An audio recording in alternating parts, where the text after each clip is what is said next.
आओ बच्चों, आज हम कक्षा चौथी विषय हिंदी पाठ 7 घरौंदा यह पाठ पढ़ेंगे। बच्चों को पशु पक्षियों से बड़ा लगाव होता है। वे छोटे छोटे पिल्लों मेमनों के साथ खेलते कूदते हैं। इस कहानी में बच्चों के पशु प्रेम और उनके प्रति संवेदना का वर्णन है। झुमरी कहाँ से आई किसी को नहीं मालूम। उसे किसी ने पाला भी नहीं था। वह गली में रहती और गली की डट कर रखवाली करती। गली का हर घर उसका अपना था। झुमरी गली मोहल्ले के सभी बच्चों को बड़ी प्यार करती थी। बच्चे दिन भर उसे घेरे रहते, अपने माँ बाप के रोकने पर भी न रुकते।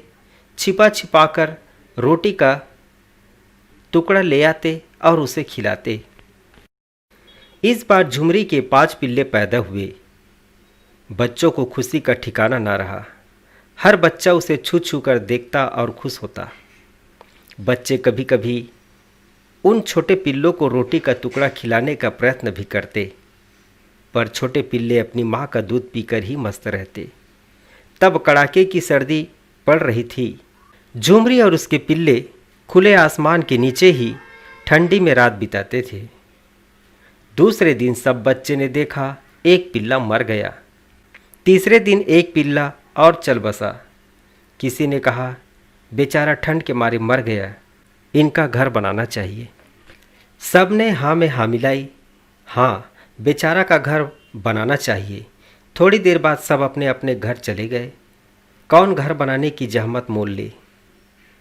सब बच्चों के साथ अमिता भी रोज पिल्लों से खेलती। खेल कर घर आती तो माँ डांटती, तूने जरूर उन गंदे पिल्लों को हाथ लगाया होगा। कहना नहीं मानती, चल साबुन से हाथ धो। माँ के कहने से अमिता हाथ धोती, लेकिन एक विचार उसके मन में बराबर घूमता रहता। रश्मि का घर है, दीपक का घर है, मेरा घर है, सब का घर है। झुमरी और उनके पिल्लों का घर क्यों नहीं है। वह सोचती, रात में मुझे लिहाफ में भी ठंड लगती है। पिल्लों के पास कोई कपड़ा भी नहीं, इन्हें कितनी ठंड लगती होगी। उस रात को अमिता ने डरते डरते अपनी माँ से कहा, माँ, झुमरी और उसके पिल्ले जाड़े में मरते हैं। बाहर वर्षा हो रही है, ठंडी हवा चल रही है, इन्हें अपने घर के बरामदे में बिठा दो ना। माँ पर इसका कोई असर नहीं पड़ा। उल्टे वे तो आग बबूल होकर अमिता को लगी डांटने, तू तो पागल हो गई है। झुमरी के पिल्ले हर दम इनकी रट लगाए रहती है। मैं कल ही इनका इलाज कराती हूँ। नौकर से इन्हें दूर जंगल में छुड़वा दूंगी। न रहेगा बांस और न बजेगी बांसुरी। चल चुपचाप बैठकर अपना लिखने का काम पूरा कर। माँ की डांट फटकार सुनकर अमिता सुबकने लगी। कल को झुमरी और उनके पिल्लों को दूर जंगल में छुड़वा दिया जाएगा। यह सोच सोचकर वह व्याकुल हो उठी। रोई और खूब रोई। रोते रोते उनकी आंख लाल हो गई। माँ खाना लाई। उसने उसकी ओर आँख उठाकर भी नहीं देखा। रख कर माँ रसोई में काम निपटाने चली गई। 1 घंटे बाद लौटी तो खाना ज्यों का त्यों रखा पाया। अमिता सोई पड़ी थी। माँ ने उसे आवाज़ दी, अमिता चुप। माँ ने उसे झिंझोड़ा, वह तिल भर भी न हिली। वह तो न जाने कब से बेहोश पड़ी थी। उसका शरीर गर्म तवे की तरह तप रहा था। माँ की चीख निकल आई। अमिता के पिताजी पत्नी की चीख सुनकर दूसरे कमरे से दौड़े दौड़े आए। डॉक्टर को बुलाया गया। डॉक्टर ने लड़की की जांच की। तेज बुखार था। उन्होंने एक सुई लगाई। थोड़ी देर बाद लड़की ने आँख खोल दी। तब डॉक्टर बोले, चिंता की कोई बात नहीं, अब यह ठीक है, इसे आराम करने दें। डॉक्टर चले गए। अमिता को शीघ्र ही नींद आ गई। माँ को अभी तक नींद आई भी न थी कि अमिता नींद में बार बार बड़बड़ाने लगी। माँ, पिल्ले कू बोल रहे हैं, इन्हें ठंड लग रही है, इन्हें मेरे पास लिहाफ में सुला दो माँ। माँ ने बेटी को प्यार से थपथपाते हुए कहा, कुछ नहीं है बेटी, चुपचाप सो जाओ। कुछ समय बीता। माँ भी बेटी की पीठ थपथपाई सो गई। मुश्किल से 2 घंटे सोई होगी। अचानक चौंक कर उठ बैठी। अमिता पलंग से गायब थी। एक जगह ढूंढा, हर जगह ढूंढा, अमिता वहाँ कहीं नहीं थी। खटपट आवाज़ सुनकर अमिता के पिताजी भी उठ बैठे। घर का कोना कोना छान मारा, पर अमिता का कोई पता नहीं चला। माता पिता दोनों परेशान, लड़की कहाँ गई? सोचा पड़ोसियों को जगाएं, पुलिस को सूचना दे।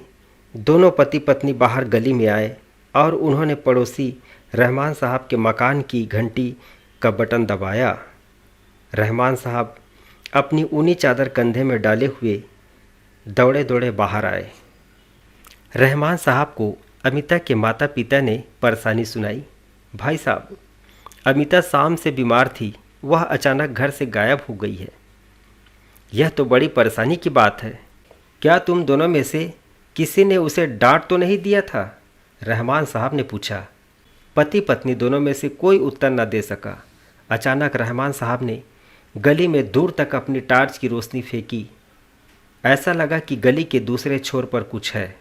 वहां पहुंचकर सबके आश्चर्य का ठिकाना ना रहा। गली में पड़ी हुई गीली मिट्टी से चीनकर वहां एक छोटा सा घर बनाया गया था। पुराने अखबार फैलाकर छत बनाई गई थी। फर्श की जगह पुराने अखबारों की गड्डी फैलाकर गुदगुदा बिछौना बनाया गया था। उस पर सुलाए गए थे पिल्ले और इस घर के बाहर ठंड में बैठी थी एक लड़की, जिसके शरीर पर एक भी ऊनी वस्त्र न था। वह इस नन्हे से घरौंदे के बाहर बैठी पिल्लों को प्यार से निहार रही थी। तो बताओ बच्चों, वह कौन थी? वह अमिता थी। तो बच्चों, आप लोगों ने ये कहानी और इस पाठ को पढ़ा, सुना, समझा। यह पाठ आप लोगों को बहुत ही अच्छा लगा होगा। तो इस पाठ से हमें क्या शिक्षा मिलती है? तो इस पाठ से हमें यही शिक्षा मिलती है कि हमें पशु पक्षी जानवरों से भी प्यार करना चाहिए, उनके बारे में भी हमें सोचना चाहिए। अब मैं आपको कुछ प्रश्नों के उत्तर पूछूंगा। प्रश्न का है, झुमरी कौन थी? तो इसका उत्तर है, झुमरी एक कुतिया थी। प्रश्न का है, झुमरी ने कुल कितने पिल्ले दिए थे? तो इसका उत्तर है, झुमरी ने कुल 5 पिल्ले दिए थे। प्रश्न ग है, 2 पिल्ले किस कारण मर गए? तो इसका उत्तर है, झुमरी के 2 पिल्ले ठंड के कारण मर गए।